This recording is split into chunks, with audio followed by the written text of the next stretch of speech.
Aujourd'hui, à l'heure de la bonne nouvelle, on parle d'anxiété et on va poser la question à savoir pourquoi les gens sont plus anxieux aujourd'hui.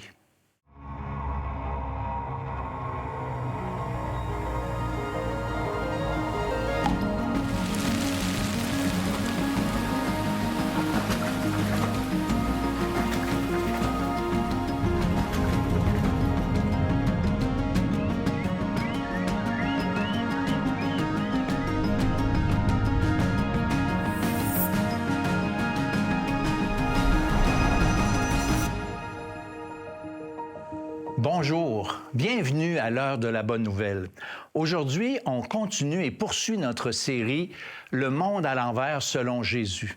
On utilise des extraits bibliques, des paroles de Jésus, et on va les mettre en contraste avec ce qui est naturel en nous, c'est-à-dire le contraire de ce que Jésus a enseigné. Alors, on est obligé de faire le constat qu'on est exactement ailleurs par rapport à ce que Jésus a enseigné. Et pour aujourd'hui, à l'émission, j'ai Martin L'Hébreu et Jean-Sébastien Morin. Alors, salut les gars. Salut François. Bonjour François. Martin, j'aimerais que tu nous introduises le sujet d'aujourd'hui. Le calme dans la tempête. Le calme avant la tempête? Dans la tempête. Hein? On était habitué d'entendre avant, bien sûr. Non, on parle du calme dans la tempête. Puis c'est le thème, il est basé sur des paroles que Jésus a dites dans le contexte des soucis de la vie. Ne vous inquiétez pas pour votre vie. Et je vous parle encore d'un film. Bon, j'espère qu'il y a des cinéphiles à l'écoute. En 2000, il y a le film La Tempête qui est sorti au cinéma. Et je suis allé voir ce film-là, mais pour faire une histoire courte, c'est des pêcheurs qui vont pêcher, et quand ils reviennent, il y a comme 3 tempêtes qui vont foncer l'une dans l'autre, ce qui forme la tempête parfaite qu'ils appellent. Et je vous raconte ça parce que des fois, dans la vie, j'utilise cette expression-là. Des fois, quelqu'un vient me voir et dit « Comment ça va, Martin? » Et là, je suis dans une situation où est-ce que j'ai tellement d'affaires qui sont dans ma tête, puis qui me perturbent, puis qui me préoccupent, que là, je regarde la personne, puis que j'ai dit, écoute, c'est la tempête parfaite. Mais, Martin, est-ce que maintenant, on pourrait pas dire que tu vis un peu une tempête parfaite dans ta propre vie? Oui, justement, j'ai répondu ça il n'y a pas longtemps à quelqu'un. Écoute, c'est quand même une grosse année. J'ai une de mes filles qui est partie étudier en Floride. Stressant pour un papa. J'en ai une autre en Corée du Sud. C'est encore plus stressant. J'ai mon épouse aussi qui est retournée aux études. Beaucoup de choses. Alors oui, je me sens un peu dans la tempête parfaite présentement, mais je me dis, il faut que je me tourne vers le Seigneur, puis je me confie en lui. J'ai pas le choix. Tu sais, quand on parle d'anxiété, on le voit beaucoup chez les jeunes, puis je le vois dans ma propre vie aussi. Tu sais, je sais pas si c'est la même chose pour vous, mais à chaque fois que je me lève le matin, j'ai beau essayer, j'essaie de me lever. On a 4 jeunes enfants à la maison.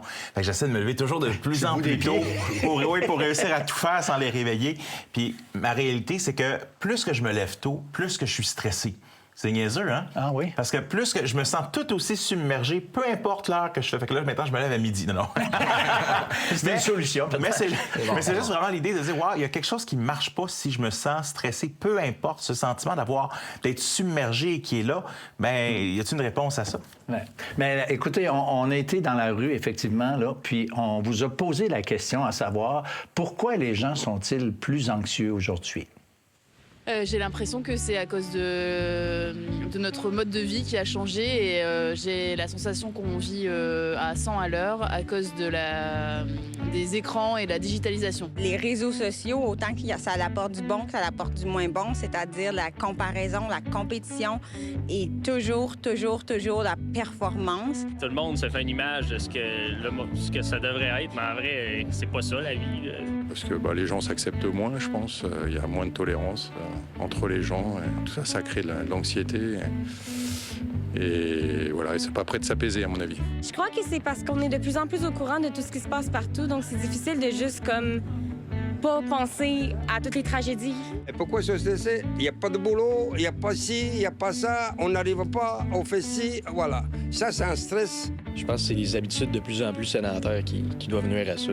Je suis pas sûre qu'ils soient de plus en plus anxieux. Je pense que le monde a toujours été anxieux. Je pense que les gens ne tolèrent plus l'inconfort maintenant et vont considérer qu'ils ont besoin d'être réparés à la moindre chose. Nos grands-parents disaient... ils disaient pas qu'ils étaient déprimés, ils disaient qu'ils étaient tristes. Puis ça fait partie de la vie d'être triste. Maintenant, si je dis que je suis déprimé, ça fait pas partie de la vie. Je suis dans une dérogation médicale que j'ai besoin de réparer. Moi, je pense que c'est une erreur, personnellement. Je pense que les gens... Ouais, je pense que les gens, on est tous des gros bébés gâtés, qu'on est pourris par le luxe de notre existence et que ça paraît dans ce genre de choses-là. Il y a une personne qui a parlé des réseaux sociaux. J'ai trouvé ça intéressant. L'idée que ça apporte la comparaison, la compétition et toujours, elle a dit 3 fois, toujours la performance. Puis j'ai vraiment cette même idée-là dans la vie, parce que depuis qu'on est jeune, on va à l'école, il faut performer, bon, il faut avoir des bonnes notes. On fait du sport, il faut performer. On se marie, on a des enfants, il faut bien les élever. Faut que tu te lèves tôt, hein? Puis faut performer. Puis là, des fois, on performe pas comme on voudrait, puis peut-être qu'on voit même les autres performer mieux. Ça nous rend peut-être triste, ça nous fait déprimer, puis là, on se dit quoi? Ben là, il faut se rouler les manches puis travailler encore plus fort. Mais à un moment donné, on tombe dans un cercle, puis on devient fatigué, puis l'anxiété, la peur, le stress embarque. Ouais. Clairement. Mais je pense qu'une chose, moi, qui m'a fait réagir dedans, c'est l'idée qu'on est de plus en plus informé. J'aime beaucoup l'histoire, puis des fois, je regarde la Seconde Guerre mondiale. Imagine qu'est-ce qu'ils auraient fait avec l'information minute par minute de Hitler est rendu là, puis les Allemands sont rendus là, puis et là, tu te rends compte que tu es submergé de tout ce qui se passe sur toute la planète. Il y a un chat qui est pogné dans un arbre à l'autre bout de la planète, tu le sais, puis ça te stresse. Non, mais à quelque part, le fait de toujours être en train d'être comme... Et surtout, on est sorti de la COVID, puis la COVID, c'était tout le temps des nouvelles, les points de presse tout le temps. Fait qu'à quelque part, moi j'ai décidé dernièrement, je fais un jeûne de nouvelles. Je vais regarder, si je passe au magasin, je vois le journal, je vais regarder qu'est-ce qui se passe. Mais sinon, j'essaie de pas regarder la radio, pas d'aller voir sur l'Internet parce que, puis, sais-tu quoi? Je vois vraiment une différence dans mon niveau d'anxiété. Voyons donc. Ouais. Écoute, ben là... Écoutez l'heure de la bonne nouvelle et non l'heure de la mauvaise nouvelle. Ben écoutez, restez avec nous parce qu'après la pause, Jean-Sébastien continue de nous développer ce sujet-là de l'anxiété. L'anxiété, c'est quoi? C'est une peur. On vit dans un monde où on a toujours peur de quelque chose. Mais en fait, les gens sont pas trop sûrs de qu'est-ce qu'ils ont peur. Et Jésus fait cette promesse, « Je vous donne ma paix ». Puis c'est pas le même type de paix qu'on voit dans la société. C'est une paix qui reste là malgré la tempête, peu importe qu'est-ce qui se passe autour de moi. Je suis aimé et je sais que Jésus est avec moi. Et cette paix-là, je peux l'apporter partout. C'est un des versets les plus dits dans toute la Bible. « Ne crains pas, car je suis avec toi ». Vous avez des questions ou des commentaires sur ce que vous venez d'entendre? Contactez-nous par téléphone ou réagissez sur les médias sociaux.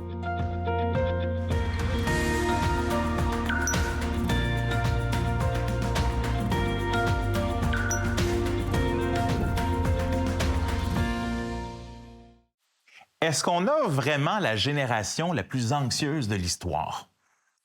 Difficile à dire parce que même dans notre anxiété, par exemple, qu'on vit en Occident, on ne vit pas la mort, la malnutrition ou la recherche de nourriture. Fait qu'on vit un style différent de stress.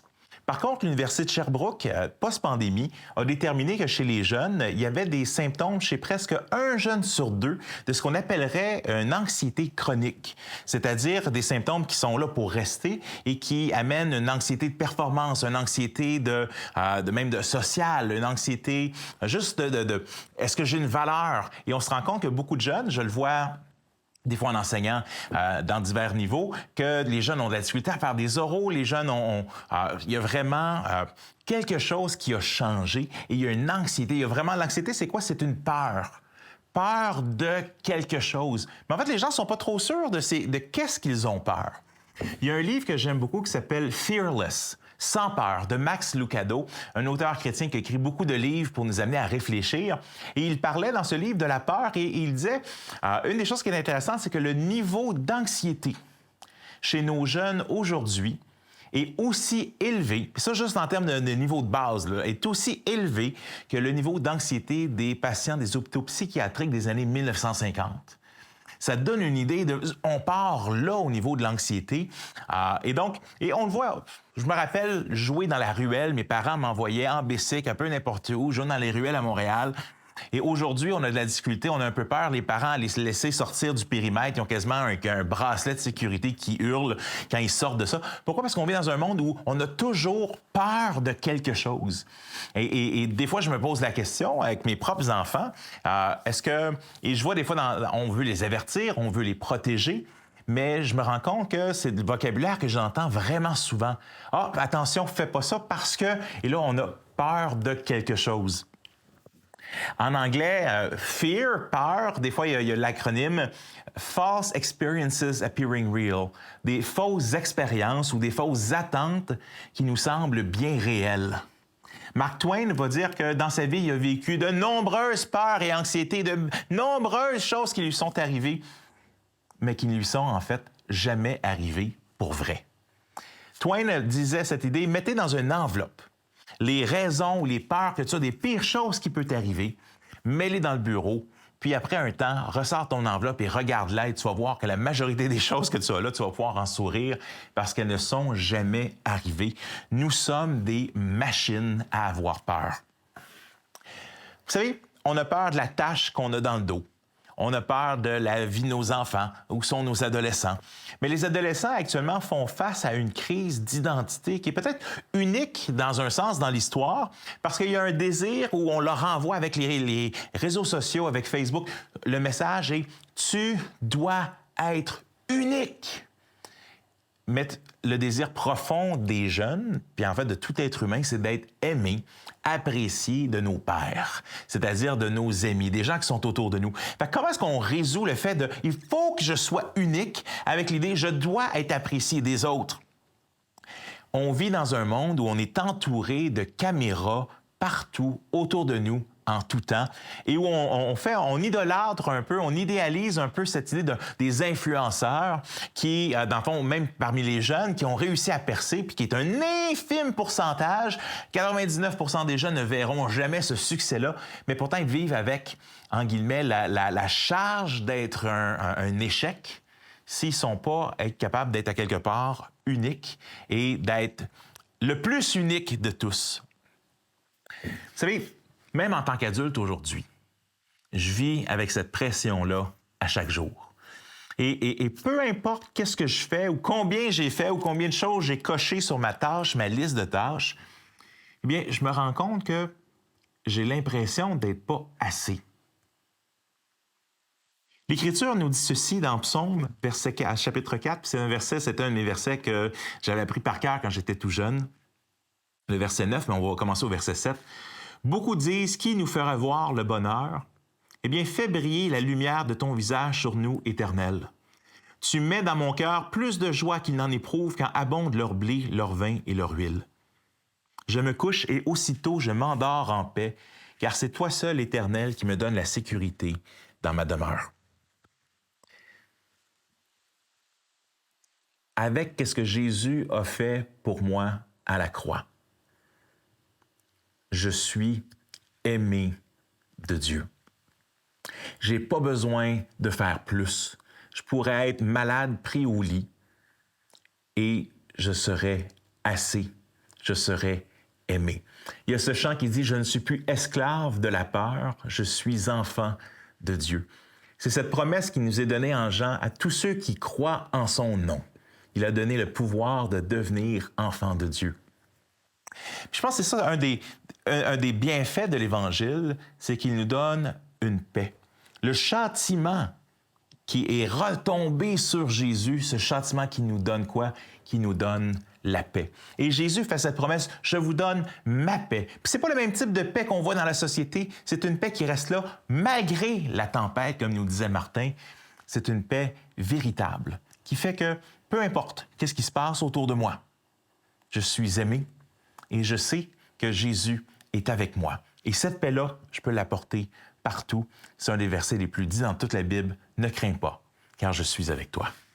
L'heure de la bonne nouvelle, en collaboration avec le Messager chrétien, vous offre gratuitement le livre de méditation quotidienne La Bonne Semence. Pour en recevoir un exemplaire, écrivez-nous à l'heure de la bonne nouvelle, casier postal 33012, comptoir postal Thibault, Trois-Rivières, Québec, G8T 9T8.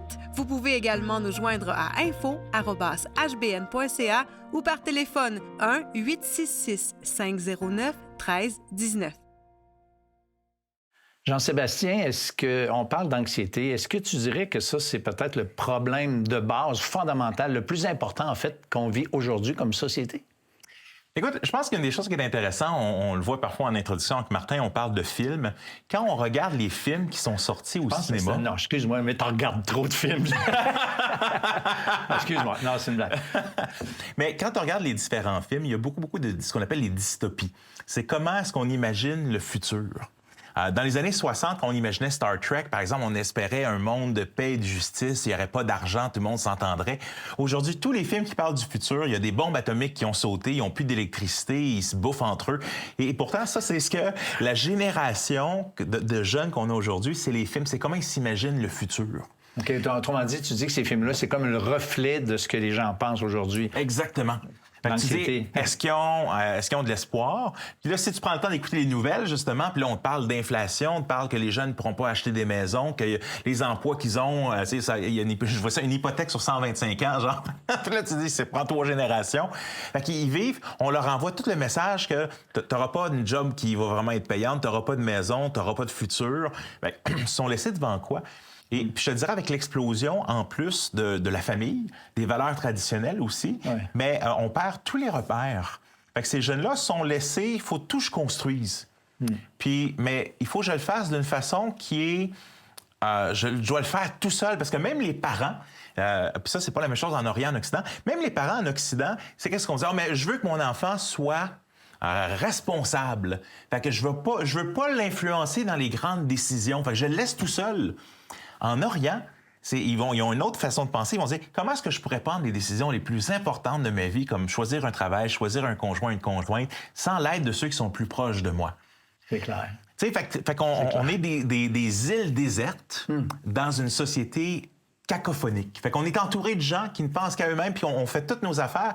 On vit l'Église de la même façon, des fois. Tu sais, on vient, puis on en ressort, on n'a peut-être parlé à personne, des fois, mais on est venu comme consommer ou avoir une relation personnelle. Mais la Bible nous parle d'un « nous ». Puis ça, je pense que c'est une des choses que cette communauté qu'est l'Église, qui nous est présentée, mais la Bible, elle ne s'adresse pas juste à moi, elle s'adresse à nous en tant que peuple de Dieu. Fait que pour moi, il y a quelque chose de dire, je pense qu'il y a une recherche de communauté et l'anxiété, je pense, c'est aussi le fait d'être tellement seul. Fait que je pense que ce besoin fondamental de l'être humain, il se manifeste de façon différente.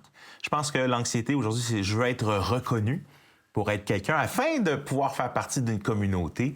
Mais je pense qu'il y a une solution dans la communauté que Dieu nous offre de vivre avec lui, mais aussi de vivre les uns avec les autres. Ouais, c'est drôle parce que j'ai constaté au fil des années, ça fait une 50aine d'années que je suis converti, que je fréquente des églises évangéliques, et il y a souvent des gens qui sont venus à l'église chez nous, puis qui nous disaient, j'aime ça ici, je suis bien, tu sais. Mais tu sais, je savais que ces gens-là n'avaient pas nécessairement expérimenté la conversion, la nouvelle naissance, tu sais, mais il y avait comme un bien-être, puis justement, l'idée de la famille, de la communauté, moi, en tout cas, quand j'étais jeune, je trouvais que c'est du charabia, ces affaires-là. Je trouvais ça n'a pas rapport. Mais il faut dire que je sentais pas le besoin parce que j'ai été dans une famille normale aussi, que j'avais pas peur que mes parents divorcent, par exemple. Alors, tu sais, j'étais pas anxieux de ça. Tu sais, pour moi, la communauté, ça voulait rien dire. Je la vivais puis je le savais pas, au fond. On a une génération qui court tout le temps. Les deux parents courent. On voit rarement les enfants. L'école, ça dure quasiment du matin, quasiment à la soirée. Ouais, ça commence à 4 ans. En plus. Mais... tu sais, il y a un verset dans la Bible que j'aime beaucoup. En français, ça sonne toujours un peu étrange. En anglais, c'est « be still », c'est « statue et sache que je suis Dieu ». Arrête et sache que je suis Dieu.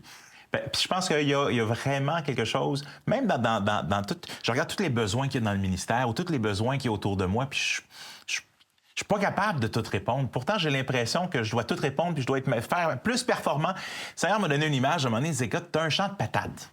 Mais occupe-toi de tes patates, l'autre va s'occuper de ses patates, l'autre va s'occuper de ses patates. En me disant, tu as un cercle que tu peux faire, mais entre-temps, là, assis-toi, arrête.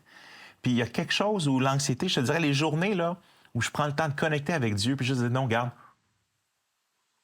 Oui, c'est dans le calme et la confiance que sera votre force. Hein? C'est un verset des psaumes, je pense. Oui, c'est bon. Puis ça, je pense que c'est ce que les gens recherchent aussi. Où est-ce que je peux trouver ça? Bien, je pense qu'on le trouve en Jésus. Ouais. Dans la Bible, on parle de la paix de Dieu et on parle de la paix avec Dieu. La paix de Dieu, c'est cette tranquillité d'esprit, cette confiance, même dans la tempête, comme on a déjà dit, cette confiance en Dieu que, regarde, peu importe comment ça brasse autour, il y a des psaumes aussi qui en parlent d'une façon extraordinaire. Alors, peu importe, ça va bien aller, pas dans le sens que les choses vont s'arranger, mais moi, l'essentiel, je suis en relation avec ce Dieu créateur Amen. Qui est souverain et tout-puissant. Puis il y a la paix avec Dieu, qui est complètement une autre chose, parce que la Bible dit qu'on est ennemi de Dieu et qu'on a besoin d'être réconcilié. Alors, quand on fait la paix avec quelqu'un avec qui on est en chicane, bien, c'est ça, à faire la paix avec Dieu. C'est complètement différent, mais les deux éléments sont importants, au fond. Augustin, un des théologiens de l'Église, disait ceci dans une prière, puis je trouve qu'elle est superbe, il dit « Dieu, tu nous as fait pour t'adorer, et notre cœur est sans repos jusqu'à ce qu'il trouve le repos en toi. » C'est beau. Quand on parle de cette idée d'être en paix avec Dieu, c'est ça, c'est qu'on peut chercher, il y a ce que j'appelle un peu des advilles spirituels. Puis l'anxiété, on cherche des remèdes, on a le travail, la consommation, l'alcool, la sexualité, on essaie de remplir avec... Puis on se rend compte que tu es aussi vide. Tu sais, tu manges un trio Big Mac, là, puis après ça, tu dis... Pourquoi je mangeais ça? Avec le feeling. Plus tu vieillis en plus, mais le fait, c'est que ces choses-là ne satisfont pas. Jésus a dit, moi, j'ai une eau, et si tu viens boire, tu n'auras plus jamais soif. Fait qu'il y a quelque chose qui peut remplir notre cœur quand on est en paix avec Dieu, que rien d'autre peut faire. Puis ça veut pas dire qu'on n'est jamais inquiet. Jésus va dire à ses disciples, puis on peut peut-être voir le verset à l'écran, « Vous entendrez parler de guerre et de menaces de guerre. Ne vous laissez pas effrayer, car il faut que ces choses arrivent. » On va leur dire, avec tout ce qu'on regarde, on pourrait s'inquiéter de tout. Mais Jésus nous dit, écoute, en bout de ligne, Dieu est en contrôle de l'histoire et sache que peu importe ce qui se passe, je suis là avec toi. Fait qu'on peut continuer à prendre nos temps avec Dieu et savoir que la bonne nouvelle, elle est là en temps de guerre, en temps de paix, puis que les gens ont besoin de ce message de paix. Puis tu sais, on est souvent inquiet par rapport à l'avenir. Mais une des choses que j'aime beaucoup de la Bible, la parole de Dieu, c'est que on dit que, je ne sais pas si c'est vrai, peu importe, je n'ai jamais calculé forcément, mais on dit qu'il y a 20% de la Bible qui c'est des prophéties. Donc, où on annonce des choses à venir. Et Dieu nous a donné un plan, les théologiens vont nous donner un tableau de ce qui va se passer éventuellement, parce que basé sur des textes bibliques, des annonces comme là, des guerres et bruits de guerre, bon, ça, c'est pas tellement le fun, mais il y a plein de choses qu'on voit que Dieu a un plan, et ce plan-là va effectivement s'avérer. Alors, moi, ça me donne une paix. Tu sais, de dire, regarde, Dieu est en contrôle et la Bible nous révèle énormément de choses pour nous rassurer. Peut-être pas toujours facile à comprendre tout ce plan-là, là, mais quand même, on en sait assez pour vivre en paix, n'est-ce pas? Amen. C'est bon? Écoutez, vous qui nous écoutez, je ne sais pas où vous en êtes avec Dieu. Peut-être que vous ne croyez même pas en Dieu à la base. C'est possible. Ou peut-être qu'en écoutant notre émission, vous vous dites, ça pas si fou que ça, leur affaire. Bien, moi, je vous invite à vous tourner vers la Bible, la parole de Dieu, s'approcher d'elle avec un esprit de prière, dire, regarde, Seigneur, là, je comprends rien, puis je ne sais même pas si tu existes, mais j'aimerais ça quand même que je veux m'approcher de ça, je veux commencer à la lire. Et puis peut-être vous approcher avec le milieu évangélique où on a beaucoup de gens qui aiment à parler de ça, qui comprennent les vérités de l'Évangile fondamental et qui peuvent vous donner un coup de main. Alors, moi, mon intention aujourd'hui, ça serait juste de dire, faites un pas en avant. C'est juste dire, écoute, je prends une petite décision, c'est pas la grosse décision de la mort, mais je la prends, cette décision-là, puis je veux m'approcher de toi, puis je veux comprendre, je veux que tu m'aides, Seigneur, à saisir tout ça. Et la paix de Dieu qui surpasse toute intelligence pourra faire une grande différence. Elle l'a fait pour moi, elle l'a fait pour toi, Jean-Sébastien, Amen. Et elle l'a fait pour des milliers de chrétiens à travers le monde. Et oui, Dieu veut et peut le faire, chacun d'entre vous. Vous avez des questions ou des commentaires sur ce que vous venez d'entendre? Contactez-nous par téléphone ou réagissez sur les médias sociaux.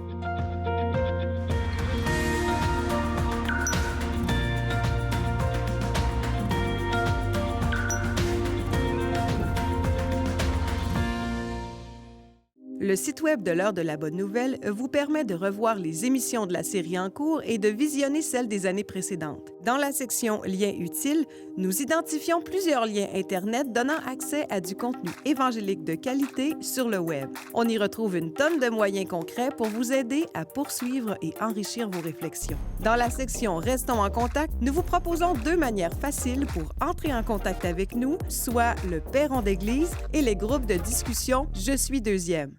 Il y a quelque chose dans le Vox Pop qui m'a un peu déçu, mais c'est pas ce que les gens ont dit, c'est plutôt ce que les gens ont pas dit.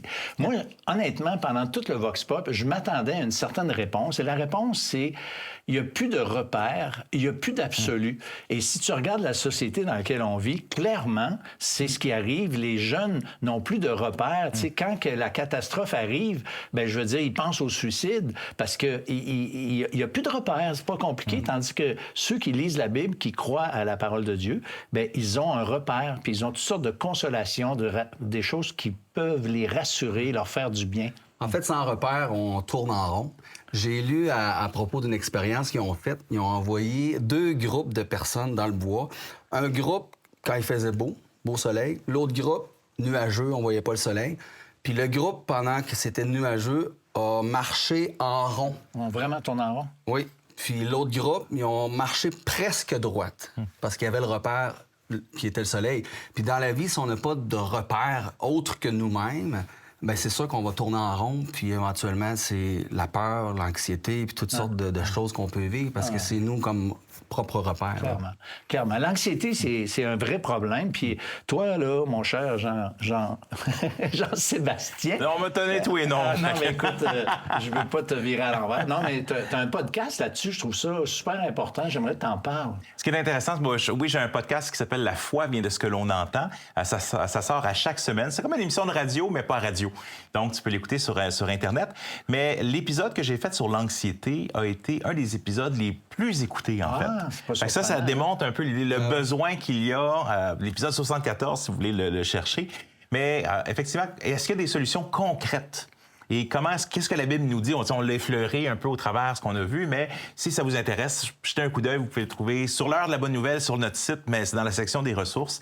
Sinon, sur Spotify, Apple Podcasts ou n'importe quel appli de podcast, vous allez le trouver. C'est bon, on répète... La foi vient de ce que l'on entend. C'est un petit clin d'œil au verset « La foi vient de ce que l'on entend. Ce qu'on entend vient de la parole de Dieu. » Donc, c'est un petit clin d'œil là-dessus. Vu que tu l'écoutes, tu peux l'écouter. Tu fais ton gym, tu fais ta vaisselle, C'est ça. Bien, merci beaucoup. Écoutez, la Bible suscite littéralement la foi. La foi vient de ce qu'on entend, et ce qu'on entend vient de la parole de Dieu. Et quand on lit la Bible, même si on la lit avec un certain regard, j'allais dire, d'incrédulité, bien, on peut réaliser à un moment donné, mais hey, ça a de l'allure, c'est vrai, c'est vrai. Et puis finalement, on tombe en amour avec les vérités des Écritures, on tombe en amour avec le Dieu de la Bible qui s'est révélé, et on tombe en amour aussi avec celui qui nous a tant aimés et qui, en retour de son amour, nous, on veut aussi l'aimer. Et nous, on l'aime, puis on veut partager cet amour-là avec vous, autour de nous. Alors, on vous dit merci d'avoir été avec nous et on vous dit au revoir et à la semaine prochaine pour une autre émission de l'Heure de la Bonne Nouvelle. L'argent a un pouvoir magnétique sur n'importe quel être humain. Il me semble si je pouvais gagner un petit peu plus. On sait que l'argent rend pas nécessairement heureux, mais en même temps, quand tu regardes nos rythmes de vie, on est prêt à en faire des choses pour en avoir un peu plus. L'amour de l'argent, en fait, vient tranquillement te déposséder de toi-même. On réalise que quand on meurt, on n'emporte rien. On n'a pas un compte, on peut pas faire un transfert bancaire, un virement à notre compte céleste, là.